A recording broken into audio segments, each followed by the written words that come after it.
is bringing this very vibrant fish to the space. So zebrafish is a very important animal model for biological study. In the field of say animal study, we have fruit flies, zebrafish, mice to be the very standard used animals to study a variety of different diseases and also biological processes of animals.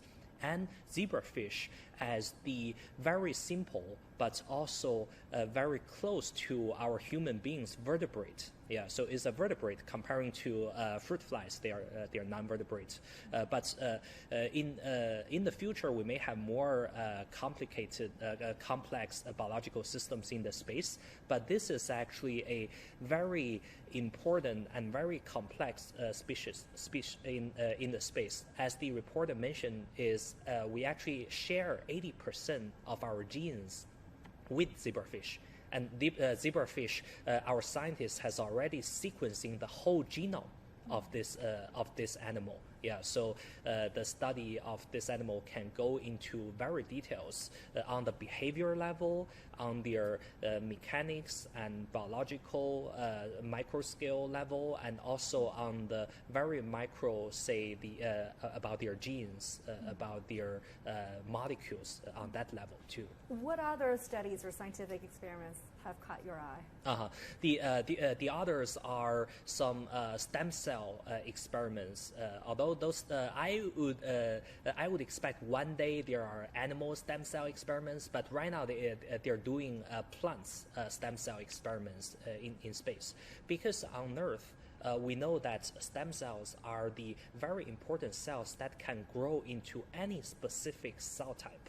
Into our body or into the animal or the plant, right? So understanding their behavior besides our regular gravity condition in those microgravity space would probably lead to some new findings on how they grow and how they prosper. Yeah, and probably will lead to a future of, say, better economy of plants. Yeah. Now, other than these scientific experiments, another major task for these crew members are major maintenance upgrades, right? They would use some of the spacewalks to do some maintenance work and make the spacecraft more collision-proof and crash-proof. Talk to us.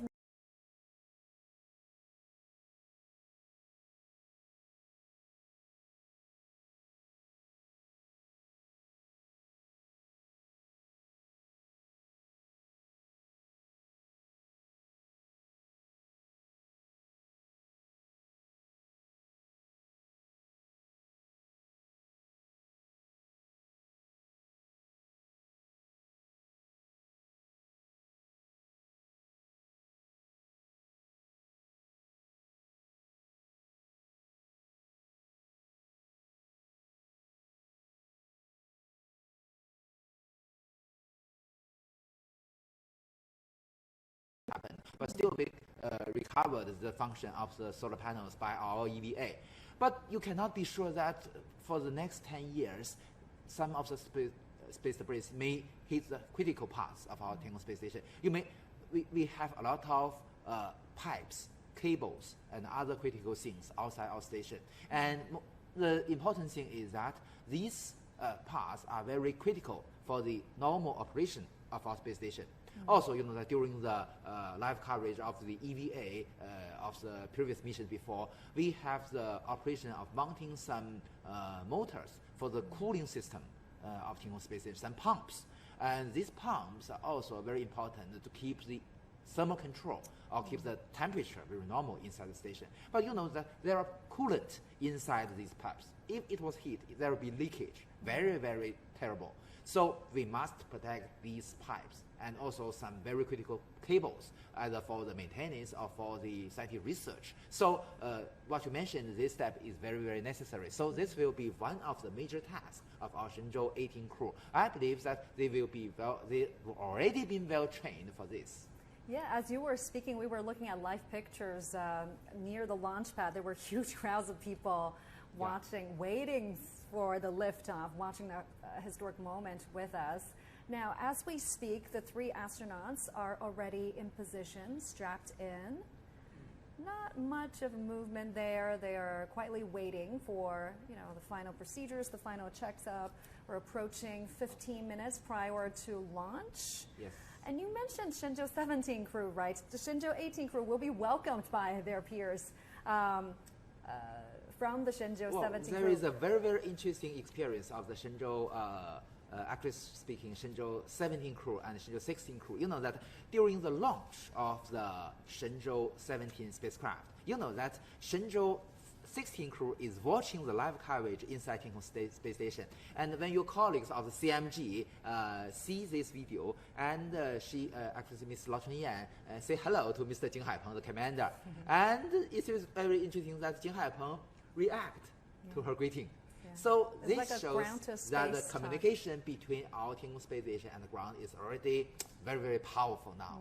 Very smooth connection there. I'm sure the Shenzhou-17 crew are watching the live coverage. The live coverage of this launch as well. With our Mandarin service, we might be able to see them later in the program.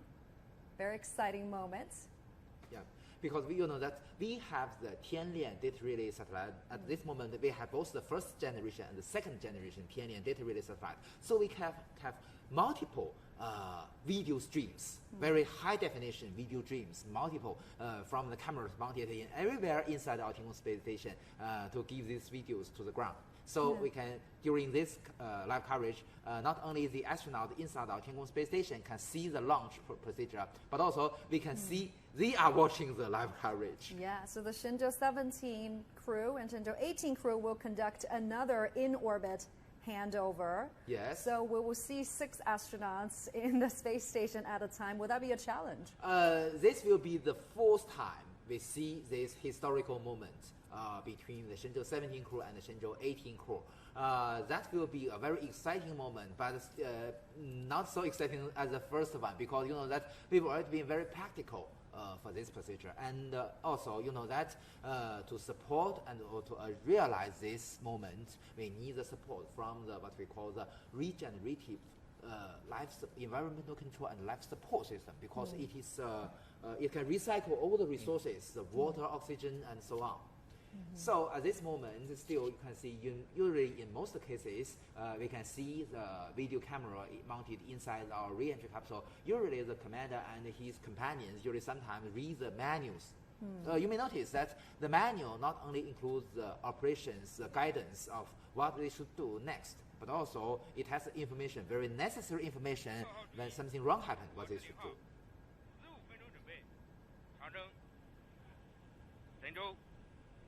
Yeah, that's a call out. T-minus 15 minutes.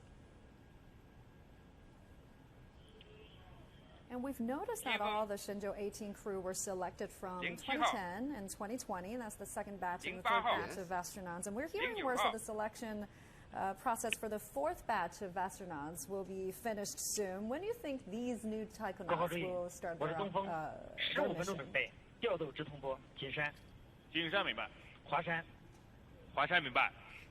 You know, that's during the 3rd batch of our astronauts, we already have flight engineers and payload experts. Mr. Gui Haichao from the Beihang University is the first payload expert. So in the future, because our technology becomes more and more practical and the Shenzhou space becomes more and more comfortable, so I believe professors like Mr. Sui maybe will be more and more of these scientists like him to go to the outer space. Like a payload expert. And according to authorities, it's very likely that these new astronauts could be a part of the moon landing mission in the very near future. Well, according to Mr. Yang Liwei, our first astronaut, he mentioned to the major media of China that all the astronauts chosen for the human missions to the moon will first have their experience inside our Tiangong Space Station. So this is a necessary requirement raised by ourselves. I believe, as I mentioned, their experience in the Tiangong Space Station for half a year will be very, very helpful for them for the future moon missions, although the procedure is quite different. And there were several candidates from Hong Kong and Macau making it to the final stages of the selection process. So, you know, we could see new astronauts from these regions very soon. Let's get more updates from the launch pad. We can now go live to our reporter, Sun Ye. Sun Ye, great to see you. Also, Huang Yue is joining us from the Beijing Aerospace Control Center. Hey, great to see you too. So let's start with Sun Ye. Walk us through the preparations prior to the launch. We're getting really close. How are the astronauts doing now? Hey there, Jiuquan, and hello again. Yes, the preparation is going at the last stage right now. It's minus 15 minutes until the launch. So throughout the last half an hour or so, we're seeing the last fires of cars leaving, and that means the rocket and everything in it is pretty much on its own, and they are ready. And then the astronauts, we earlier checked in with an expert with the astronaut system, and he said the Shenzhou-18 crew, they're doing fine. They're breathing all right. Their heart rates are fine. Now, this is only probably the only chance we'll get to see the rocket here in its hull and this spectacular scene. I think maybe it's all right if we take around a minute or so to have a good look, a last look at it before it goes up to space. Now, this Long March 2F manned carrier rocket, it actually came in compartments, in pieces, and was carried by train from northern China to here in Jiuquan in northwest China. And I think you're getting a better picture than me now, and I'm going to walk you through how this beautiful rocket is put together. Now, the first step is to put the core stage 1. That's the first thing to get stable, and then the 4 boosters, they are then attached to it, and then that's the core stage 2. The spaceship along with the fairing, they are close together in another place before they are transported to meet the other 2 stages already done. And the last item in that assembly is the escape tower. Now, the rocket has been in great condition ever since that assembly, and we have seen it rolled out earlier last week. And ever since then, it's checks and rechecking done by people across the systems. We also just talked to an expert with the rocket system. His work up until now is still checking that the rockets are fine, and the rocket is fine, and the spaceship is fine so far as we know. So everything is set for the launch that's happening in a few minutes. Thank you very much. And as you were speaking, Sun-Ye, the launch time has been adjusted, has been moved up a little bit, just a little bit. Now, turning to you, Huang Yue, the Beijing Aerospace Control Center is overseeing Shenzhou-18's launch. What's the latest there? Yes, Jiuquan, the launch time is just around the corner, only a few minutes left. So here in the Beijing Aerospace Control Center, every staff member is busy making the last-minute preparations, as it's the command and information exchange center to ensure that every step and every aspect of the mission runs smoothly. So we are now actually on the 3rd floor of the center, and on the 1st floor is the ground control team, and which is mainly responsible for the control and command over all working systems, such as those on the rockets, the spacecraft, the space station, and the launch site.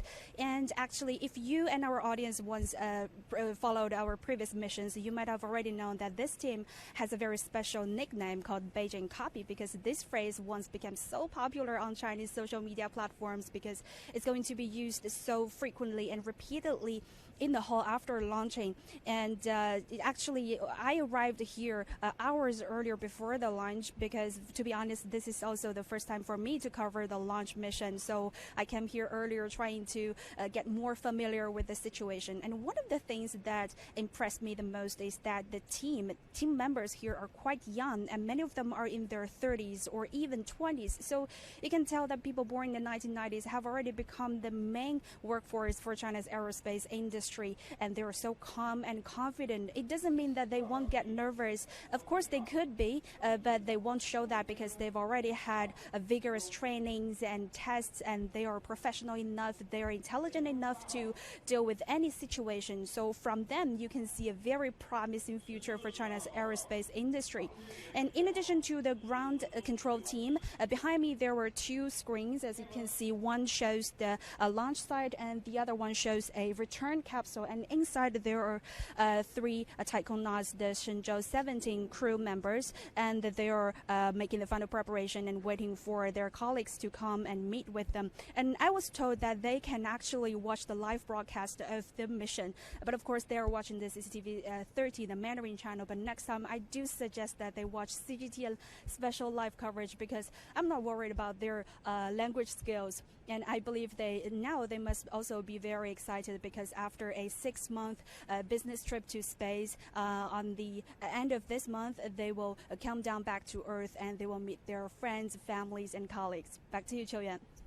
Thank you very much. Huang Yue live for us in Beijing there. Now, medical protective measures are important for taikonauts to stay in space for a long time. And for the Shenzhou-18 mission, these are already in place. Li Yinghui, Deputy Chief Designer of the Astronaut System of China's Manned Space Program, explains how these measures keep taikonauts healthy in space. For the Shenzhou-18 mission, we took personalized medical protection measures to keep our taikonauts healthy. This proved effective in the second space trip for Ye Guangfu this time. What's more, for this mission, we conducted a series of medical experiments in space. They cover several aspects. For example, we've done in-depth research on health assessment model building on the known risks. They will enrich our established knowledge, technical reserves, and database. They will also provide us more theoretical and technical support. We also use traditional Chinese medicine like acupoint therapy, which adds to the healthy protection for taikonauts. For those of you who just joined us, you're watching our special coverage of the Shenzhou-18 launch. We're less than 15 minutes to go till the launch, and as our Sun Yan earlier mentioned, all the ground staff have pulled back already. And but the rocket's still attached. Is it? Is it still attached to the launch tower? It's not running on its own just yet. You may notice that the rotational arms in the middle of the rocket is still connected to attached to the launch vehicle. So which means that still we have the cables provide the electricity to the launch vehicle, and also maybe about 3 minutes, 5 or 3 minutes, some of the arms will leave the launch vehicle and the launch vehicle will stand on its own. But you know that I can still remember, still notice that when you talk with Ms. Sun Ye, I noticed that the commander and also his crew members are still reading the manual very carefully. Also, you know that yesterday during the conference, when the crew member meet with the media, you know that they are full of confidence, but they are not so very careful and be aware of what the challenge they will face. So, like their previous crew members, they are reading their manual. As I mentioned, not only the normal operations and the normal procedure, but also all the conditions they must possibly to be faced. So this is this shows that they are very, very professional.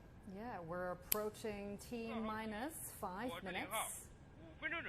Okay. There you go, the call out. So in the coming minutes, we will have several very, very important steps, as we've already discussed. The transfer of power supply from the ground to the launch vehicle itself, and also the activation of the what we call the guidance, navigation, and control system, or the GNC system. And also, as we've already heard many times, the commander in Jiuquan Satellite Launch Center, usually we call that the Commander Zero.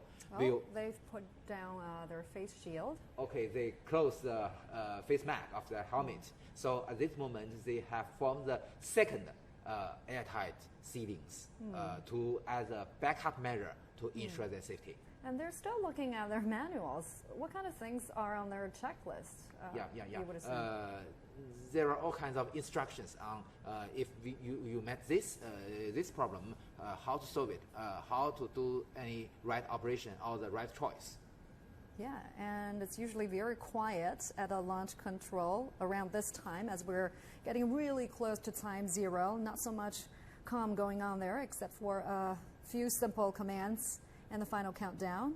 And that's because the final status checks by now, most of them have been completed, so that's a good sign. You don't want to hear too much noises around this time. Yeah. And also, you know that today in the Jiuquan Satellite Launch Center and in other launch sites of China, we also use UAV, a manned air vehicle, to give a good sight of the launch, the whole launch procedure itself. And also, in every live coverage, we can see from our CGTN coverage, we can see the videos from the cameras mounted on the launch vehicle. So that's also a very good reference for us to ensure the status of the launch vehicle and also everything goes okay. And you're looking at the launch control. T-minus 3 minutes. I suppose everybody is going through their own task procedure for a final time in their mind. Super focused, because this is a teamwork, right? Everybody needs to do their job perfectly right to make sure we have a good launch. Quite a nerve-wracking moment for the flight crew, for the whole launch team. You may notice that all of us who are watching. Rotational arms, some of the rotational arms will begin to move from the fuselage of the rocket. We also mount cameras to monitor the status of these rotational arms, because there are very important cables and pipes connected to the launch vehicle. What do you think is going through the astronaut's mind? I think as much as this is the moment for excitement, this could be a moment for anxiety. You know, that too. they have been trained many, many times for this. You know that from the experience, not with Chinese astronauts, some of my friends, the foreign astronauts, they said they cannot distinguish from a simulation or a real one. So this shows that they've been trained so intensively, and the simulation is feels so real. To it. Today, with the VR and AR technology, it becomes more real than before. Yeah. And really, there's not much they can do for this short period of time. They're being strapped in, things are out of their hands. They're basically relying on their team to get them out there safely. Usually, they will salute before the, maybe several seconds before the liftoff. We're approaching T-minus 2 minutes, I guess. Yep.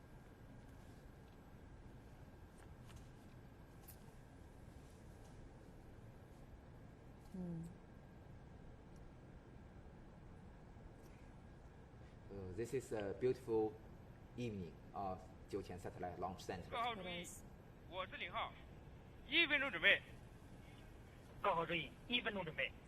1 minute out. An incredible moment to witness. Truly a magnificent view. Yeah, the weather is a bit cloudy in Jiuquan, so the reporter mentioned that we may or may not see the moon. Yeah. The rotational arms have already been rotated. So the umbilicals just pulled away. This is some riveting feed there. You can see the Shenzhou-18 Yeah, as we crew. mentioned, they are watching the live coverage. Yeah. And they have decorated the space station a little bit, put up welcome banners. Yeah. 20 seconds to go. It's a go for the launch. The Shenzhou-18 is just seconds away from blastoff. 9, 8, 7, 6, 5, 4, 3, 2, 1. Ignition.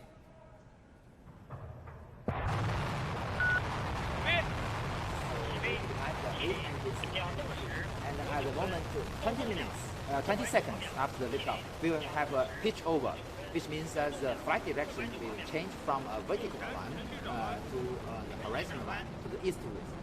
Just a spectacular view there. Yeah, you can see the 8 engines working very perfect. And you can hear the voices from the launch team providing tracking status, saying things are going good. And that's Great. exactly like You can see the videos from the camera mounted, looking backwards. So these are the side boosters. Yeah, we can see 2 of the side boosters. And at about, I believe this moment already the pitch over has already been accomplished. So if things goes well, we could see the escape tower being detached in just a few minutes. We just heard that the ground stations report that everything goes okay, the flight is normal. And we can see both the infrared image and the optical image. Exactly. So at the moment of the 120 seconds will be the critical step to jettison the escape tower. So the escape tower is essentially a small solid fuel rocket set on top of the capsule. In the event of an emergency, such as an impending explosion, it'll pull the capsule far enough away from the launch vehicle to allow for a normal parachute land. because at the moment of 2 minutes, it's already high enough, so we don't need the escape tower. But still, we have emergency escape engines on the payload fairing. We can see that during the live coverage previously. We can see the trail, as you mentioned, on this maybe infrared image. Yeah, if it's during the day, we could see it very clearly, but because it's dark. But we don't have other choices Yeah. because of the launch window just lie in this moment. Yeah. So we're relying on the infrared image now. Another critical step coming up very soon. At the moment, 153 minutes. Okay, great. Oh, that's the call out. The emergency escape tower is already separated, and then will be the separation of the 4 boosters. So you saw bright flash over there. The Just emergency half a minute escape later. system have been separated, indicating the initial low-level flight went pretty well. Yeah, it's already supersonic now. Great. Booster The separation. separation of 4 boosters, and then the separation of the first stage. Immediately 助推器分离，一二级分离， yeah, 一级 we 关 have the 机， first 一二 stage 级分离。 separation. A successful separation. Great. And the next critical step will be the separation of the payload fairings. 东风、光学、USB、雷达跟踪正常 The，fast 遥测 few 信号正常。 minutes, we've seen a 飞行正 series 常 of。fast maneuvers and status reports there. Now the combination of the Shenzhou spacecraft and the launch vehicle is flying eastwards. Oh, this is video cameras mounted on the rear part of the second stage. And this camera is inside the payload fairing, looking forward. You can see that's okay. There you have it. The separation of the payload fairing. 抛整流罩，抛整 Roughly 流罩。 4 minutes into the flight, we are seeing fairing jettison.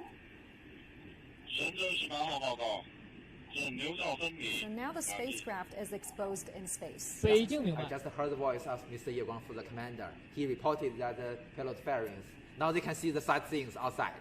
But I believe 02 and 03 have a better view. Yeah, they've got a window seats. Yeah. But I there is wonder- no aisle seat. I wonder what they could see from their windows Yeah. now.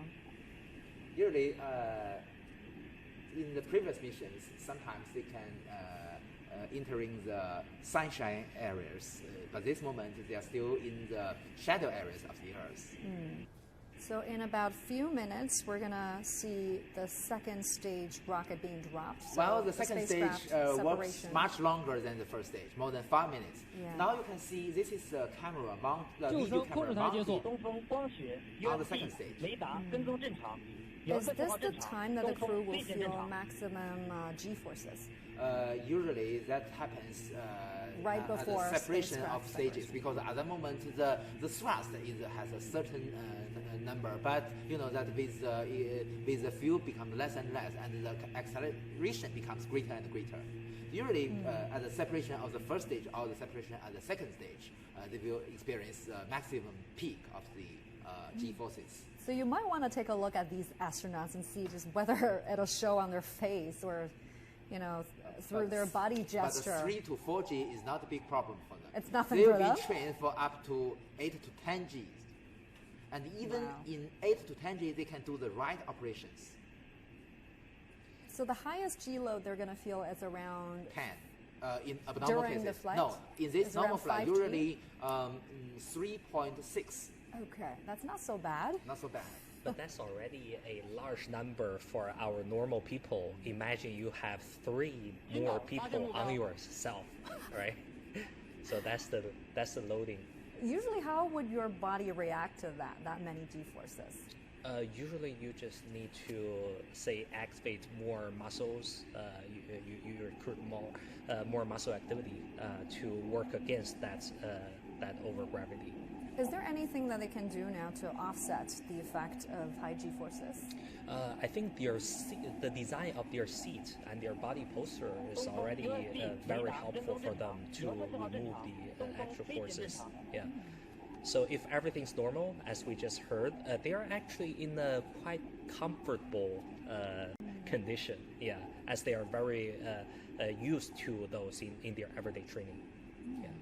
Now we can see on the left of the screen is the video camera mounted on the second stage looking backwards. Our second stage of the Long March 2F rocket have one main engine with a thrust about 80 tons. And also we have 4 vernier engines which control the attitude and the direction. So you can see the video camera monitoring the proper working of these rocket engines. Very bright, but this moment is already out of the atmosphere. Okay. Still, the Shenzhou-17 crew is watching the live coverage. They will meet after 6 or 7 hours. Very soon, very soon. I believe our Shenzhou-17 crew have already prepared the breakfast for our Shenzhou-18 crew. Oh, that's nice. Yeah. And I suppose in a few minutes after the second stage shut down, we are going to see things starting to drift, starting to float. But you know that the normal procedure is that we first shut down the main engine. Still, the 4 vernier engines works, and we will adjust the trajectory. Okay, as I mentioned, the main engine shut off, and the 4 vernier engines still working, and we will adjust the trajectory very precisely. So after several seconds, after we have already entered the right orbit, we will shut down the vernier engines, and then will be the separation of the spacecraft. Yeah, so it looks like the astronauts are feeling a bit more at ease now. Yes, because you know that because the shutdown of the main engine, the G-forces is not so remarkable now. Yeah, as the environment is changing from high G-forces to microgravity conditions. So when the shutdown of the vernier engine, they will experience 0 G. Yeah, so things will start to be floating if you watch closely. Oh, that's the shot at the solar panel. Yeah, it's still folded now.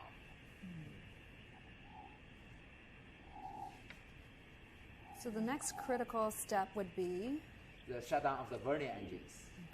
Okay. You can see on the bottom right is a 3D simulation, but this simulation is based on the real data, which means that the position, the attitude of the launch vehicle is representing the real status. So you can see the second stage works much longer than the first one because the thrust is much smaller. We have 2 solar wings and each have 4 panels. I think for the 2 new astronauts, Li Guangxiu and Li Qiu, this will be a very exciting moment. Changjiang is a space tracking ship. The code, I believe it will be Yuanwang 7 space tracking ship. It's in the Pacific Ocean. And it's already established. Look, on the simulation, we look at the dash lines. It's already established. Okay, great. Separation. 船舰分离。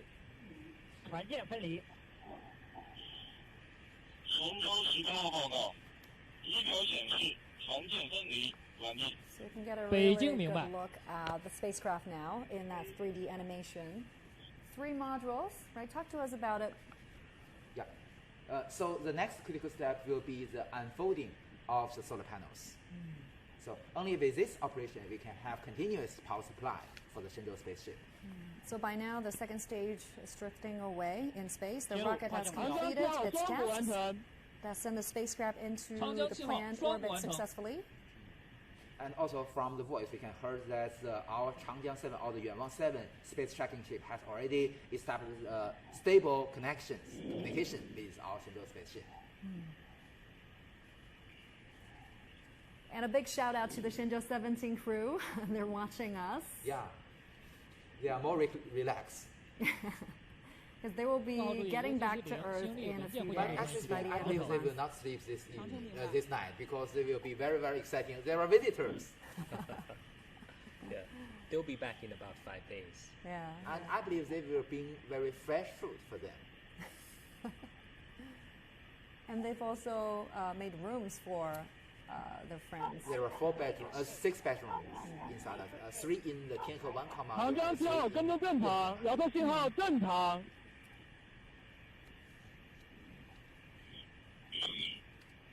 but in the China's tradition, we don't have a zero-G indicator. Usually in other countries, they have some toy to be the zero-G indicator to show it's floating everywhere. The ground team is confirming the status with the crew and confirming the status of the spacecraft. And Mr. Ye Guangfu, the commander, and Mr. Tang Hongbo, the commander of the Shenzhou-17 crew, both come from the second launch. And this are their second flight mission. 顶站收到，东风，东风收到。3、2、1、0。 With the separation of the end stage of the rocket, the Shenzhou-18 spacecraft is already in orbit. So next, our ground team will check the accuracy of the orbital parameters. If everything is accurate enough, we can announce that it is a successful launch. 北京明白。长程报告，太阳帆板展开正常。太阳帆板展开正常。 Great. The solar panels are unfolded very normally. And what comes after this? What comes next? Next will be the examination of the, as I mentioned, we will double check or even triple check with different data resources to check the accuracy of the orbital parameters. Because this accuracy is very critical for us to chasing the King Kong space station and the dock visit. So we cannot just declare the success just yet. We have to wait for... We just heard his voice that the antenna for the data relay satellites has already been unfolded very normally. You know that we have a small device to keep connection with our data relay satellite, but we also have a high gain antenna which can send videos from this antenna to the Tianlian data relay satellite. This is also very important for us. That's a big improvement compared to previous missions. And it also ensures the very reliable connection between the ground stations and our ground centers to our Shenzhou spacecraft. You know, every mission is risky because, you know, that there are so many uncertainties. So keep a very smooth communication with the Space Flight Center, Control Center will be a very good insurance to keep the success of our flight mission. Now looking at the three astronauts... 神舟18号，我是北京。 Let's listen in. 神舟18号到。通报座舱大气环境及身体情况。神舟18号明白。 We've just heard ground control exchanging a few words with the flight commander, trying to confirm their status. Air quality.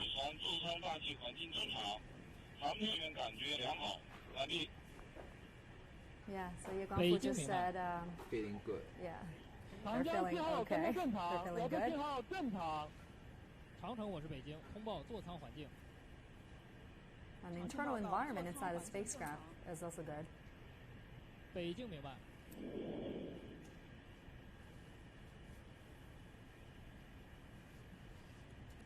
神舟18号，我是北京，经地面确认，座舱环境正常，可以打开面窗。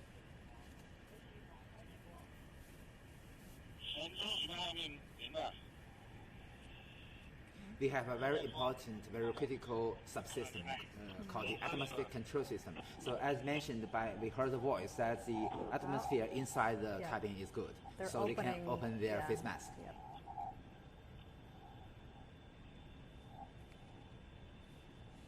Another critical step.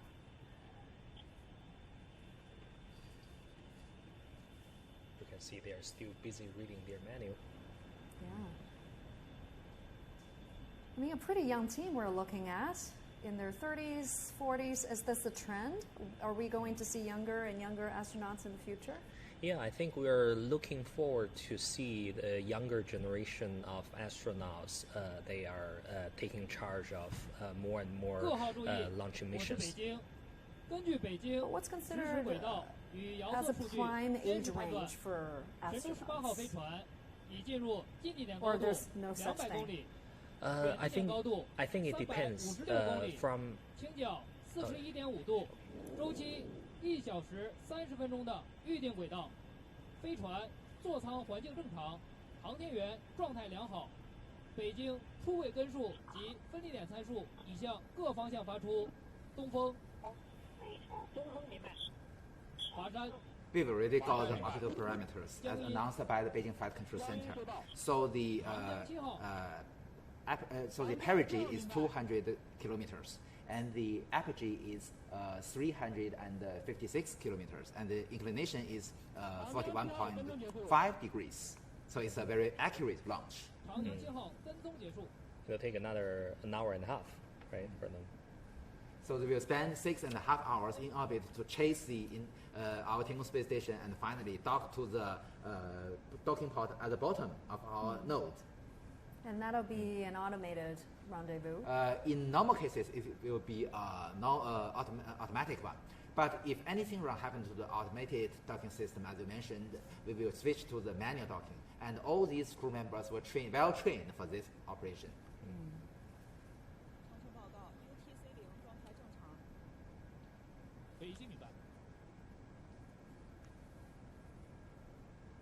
This is the Beijing Aerospace Flight Center.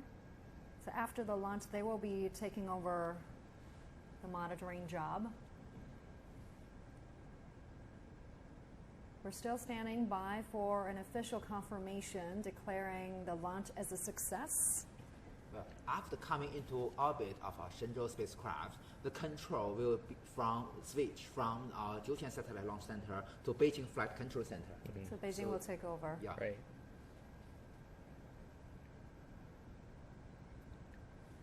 I guess the ground team are doing some calculations, maybe some adjustment burns Exactly. for the spacecraft. As I mentioned, we based on different data resources to confirm the accuracy of each orbital parameter to ensure that it is accurate enough. Because as we've already discussed, the Shenzhou spacecraft must enter the same orbital plane of our Tiangong space station. So this is the most essential and most important requirement to its accuracy. And then, because it is now lower than our Tiangong space station, so it orbiting the Earth faster than our Tiangong space station. So it is a chasing vehicle, and it comes closer and closer, and after 6.5 hours, we will dock together. 天路跟踪正常，遥测信号正常。天路跟踪正常。 Tianlu is another name of our Tianlian data relay satellite system. So at this moment, it's already out of the coverage of our space tracking ship, and it is mainly based on our Tianlian data relay satellite. As we've already heard the voice, that the high gain antenna has already been unfolded. So at this moment, we can transfer not only the voices, but also can transfer the videos from our cabin of our Shenzhou spacecraft. Right.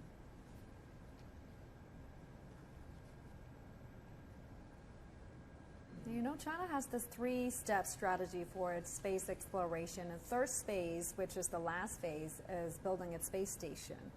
Can we say that we've met that target? What's next for our space exploration? Yes, we've already accomplished this step.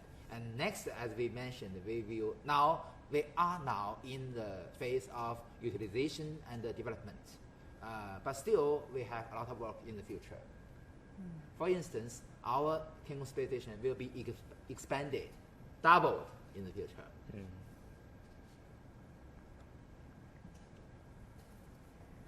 We're now joined by Professor Mark McCong-Reed, a former senior advisor for science and exploration at the European Space Agency in the Netherlands. Great to have you with us, Professor.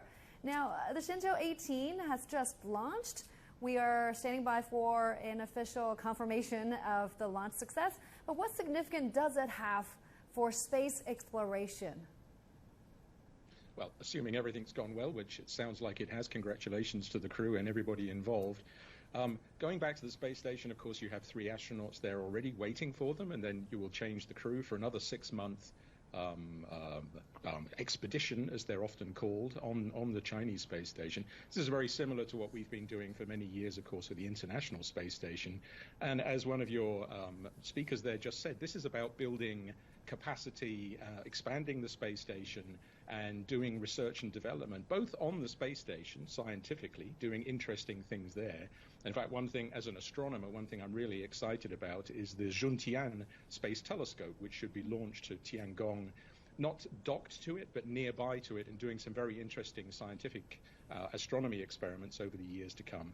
But it's about that development, building the station, making it an efficient place to do science, but also looking forward, I imagine, to the moon and Mars. Now, China has said astronauts from other countries are welcome to go to the China space station. It says it is committed to the peaceful development in space. How would you assess prospects for international collaboration in space exploration? Well, that's a very interesting question, of course, particularly given the current geopolitical context. Without going into too much depth, the world is not perhaps in a happy place at the moment. And exactly how nations decide to collaborate on many things, of course, is something which is constantly in focus politically. And space is a political thing. We should never just think of it in terms of science or exploration. There is a strong political element. But I think it's also worth looking back to the past and looking, for example, at the Apollo-Soyuz test project in the 1970s, and the space station itself, the International Space Station, where, of course, the United States and Russia at the moment have grave differences over the war in Ukraine, but are still collaborating in space. So it's not an easy thing to see into the future and see how that international collaboration may also include China. But I'm optimistic that we'll find ways of doing that, because the things we want to do in space are incredibly challenging and do indeed need to bring nations together to solve some of those problems. And those problems then reflect on the Earth. We have problems on the Earth we need to solve. So being able to collaborate internationally in space also might give us hope we can collaborate internationally, for example, on climate change. So I think it's a tricky question, but let's be optimistic and see that we can actually work together. Yeah, let's be optimistic. Thank you very much, Professor Mark Bocock-Green. Thank you very much for taking the time talking to us. We appreciate your perspectives. Now, Yang Liwei, the Deputy Chief Designer of China's manned space program, talked to CGTN and reporter Zheng Yibing on international cooperation in space programs, including China's manned lunar landing. Listen in. From the perspective of manned space flights, international cooperation is a well-established practice. It is true for our country and also space powers like the United States and Russia, which are cooperating even under such tense international circumstances. So we actually, from the early days till now, when we have a space station, have been seeking cooperation even though there's a lot of international constraint. Therefore, we took a path of self-reliance. For manned lunar landing, we discussed its feasibility around 2010 and 2011, and we're looking for international cooperation. We hope that different countries and institutions can join us in the whole lunar landing program, complement each other's efforts, promote the development of this cause, and explore the unknown for human beings. So I hope more countries and institutions will join us. Stay with us for more of our live coverage on the space Shenzhou-18 launch mission. And now for more on the top stories making headlines around the world.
benefits that comes from China's space program, right? China's satellite services, including Fengyun satellite or meteorological satellite or Beidou navigation satellite system, they collectively serve hundreds of millions of users. How would you assess the global benefits of such services?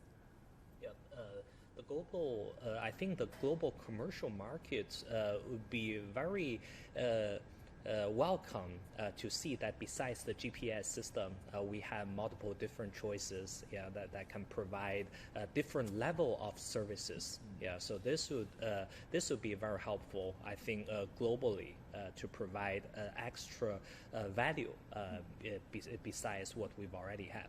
Yeah. Now, to learn more about the spacecraft carrying out the Shenzhou-18 mission, our reporter Zheng Yibin talked to a senior researcher for the spacecraft system.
The Shenzhou-18 crew is taking a self-sufficient ecosystem with it to the China space station.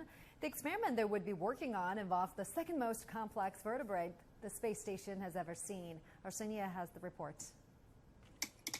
4 zebrafish, 2 females, 2 males, a bunch of hornwort. In a watertight fish tank the size of 2 or 3 water bottles, China space station's first experiment on vertebrates other than human beings looks something like this. The project on aquatic life support system in space is part of the many science studies the Shenzhou-18 mission will undertake.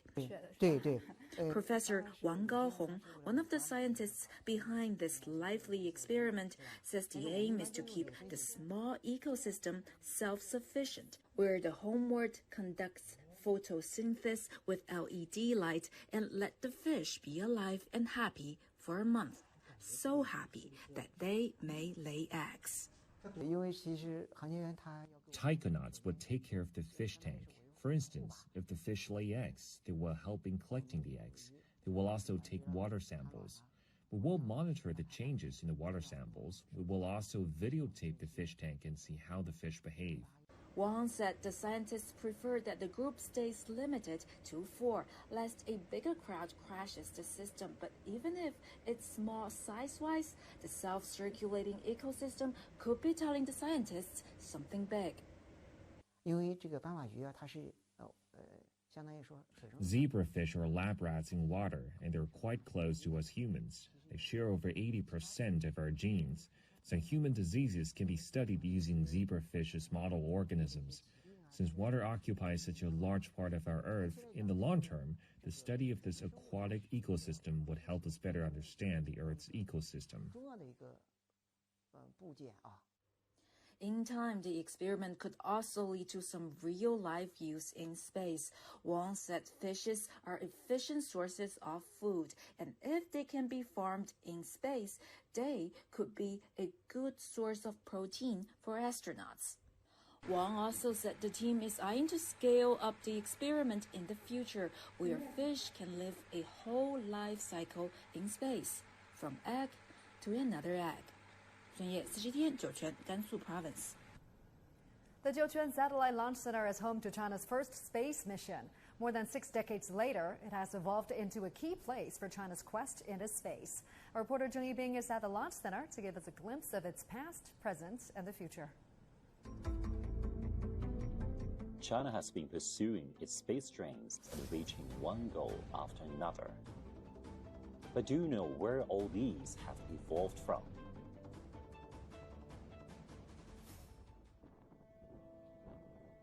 With this question, I came here, the Jiuquan Satellite Launch Center in northwestern China. On April 24, 1970, China's first satellite Dongfang Hong-1 was launched from here into space. To honor this, April 24 was later celebrated as China's Space Day. I followed a staff member here to explore the history of this launch center. 这是中国的第一个发射塔架，它呢叫5020工位，也是我们国家的东方红卫星呢第一个东方红卫星升起的地方。可以看到，你看那个对面还有一个塔架，它呢叫138工位。这两个塔架呢分别建成于1966年和1971年。从建成到现在呢，一共是发射了44次任务，其中最有名的呢就是我们的第一个东方红卫星，第一次返回式卫星，还有第一次远程运载火箭。第一次对外搭载一箭三星这5次发射任务是这个发射场的一个最有这个标志性的这个5个大的事件，可以说中国航天进步的每一步都在这里留下了它的印记。 And then, new launch towers were built at the launch center. This is the only launch pad in China for manned space missions. It has been in operation for 25 years and now is a backbone for missions to China's space station.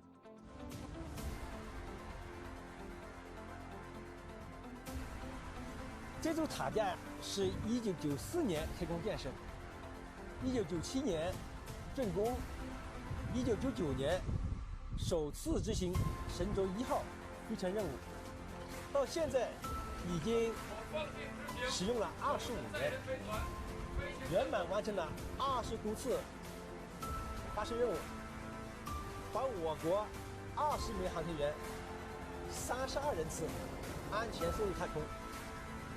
我们每年都要对这座塔架进行全面细致的检修和维护。未来，我们要对这座塔架进行可靠性提升、智慧化升级等相关改造，确保圆满完成后续的发射任务。Now the launch center is doing more than that. This is one of the launching complexes for the commercial aerospace companies. Back in 2018, Landspace launched its first rocket here. Over the following years, more than 30 commercial rockets from 6 companies were launched from this area. Here are the commercial launch sites, creating a number of milestones, such as Tianlong-2, the first commercial liquid-fuel rocket in China to reach Earth's orbit by space pioneer; Zhuque-2, the world's first liquid-oxygen lithium-powered rocket to put into orbit by Landspace; and the first stage of takeoff and landing tests for reusable commercial rockets. The quest continues. In the near future, the companies hope to become the dynamic force of China's space exploration. Zheng Yibing, CGTN, in Jiuquan Satellite Launch Center.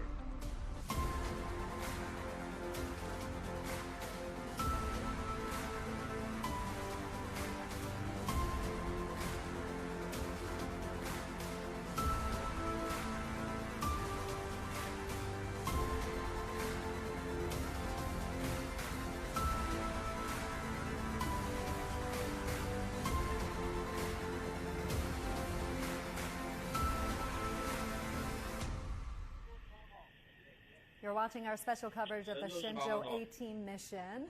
Looks like you can already see the Earth from the spacecraft. Right? Looking at the live picture there. I just heard the voice that the Beijing Flight Control Center asked the crew, they can open the hatch now. which means that they can enter the orbital module, which will be more comfortable. Oh, so during the 6 hours time, they could move around between the re-entry module and the orbital module. Exactly, because you know that the space will be much bigger for them. Yeah. So, more comfortable. And it's getting brighter.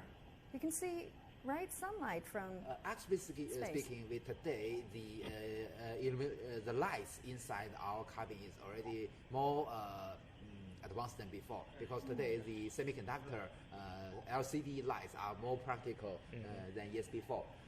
But they are now preparing for the docking with rendezvous and docking with our Tiangong space station. So they will, I believe, they will also be very busy. You know that we will conduct several orbital maneuvers, most automatically, but the astronauts will well monitor all these very critical procedures, which define the distance, the relative distance and relative position between the Tiangong space station and our Shenzhou spacecraft.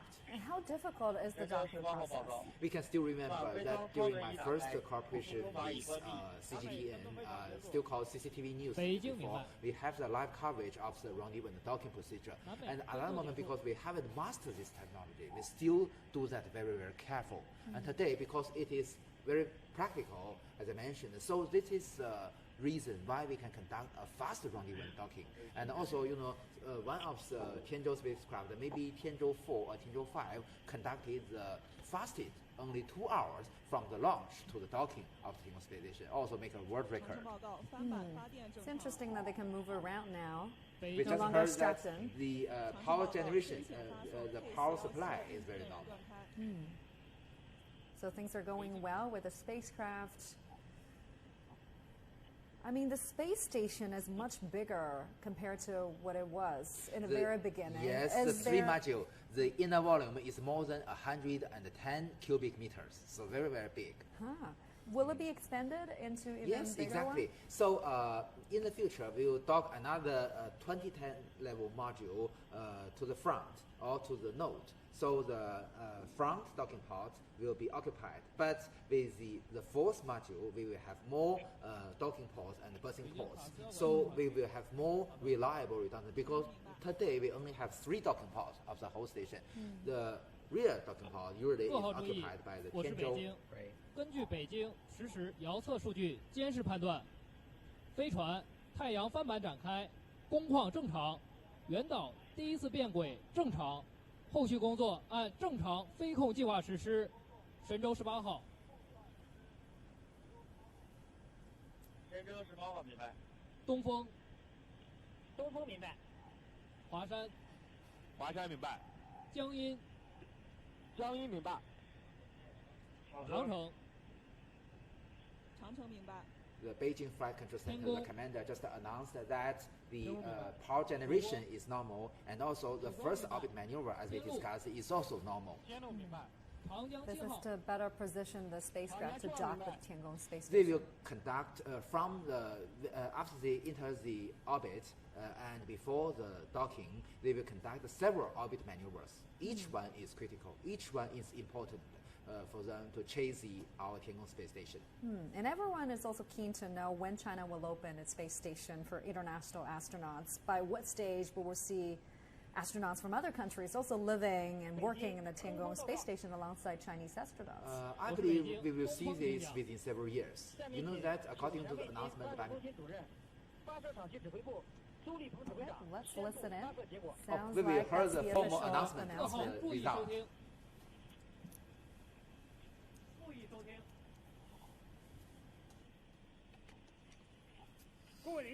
Officials, experts. According to the Beijing Aerospace Control Center and the flight data and report, the Long March 2F Y-18 carrier rocket has sent Shenzhou-18 manned spacecraft to the preset orbit. The solar panels have been unfolded and are functioning well. I now declare the launch of Shenzhou-18 mission a complete success.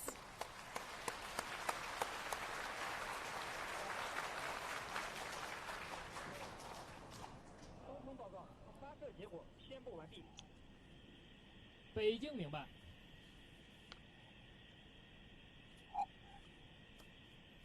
There you have it, an official confirmation from the command center. The launch is a success. That was Zhou Lipeng, director of the Jiuquan Satellite Launch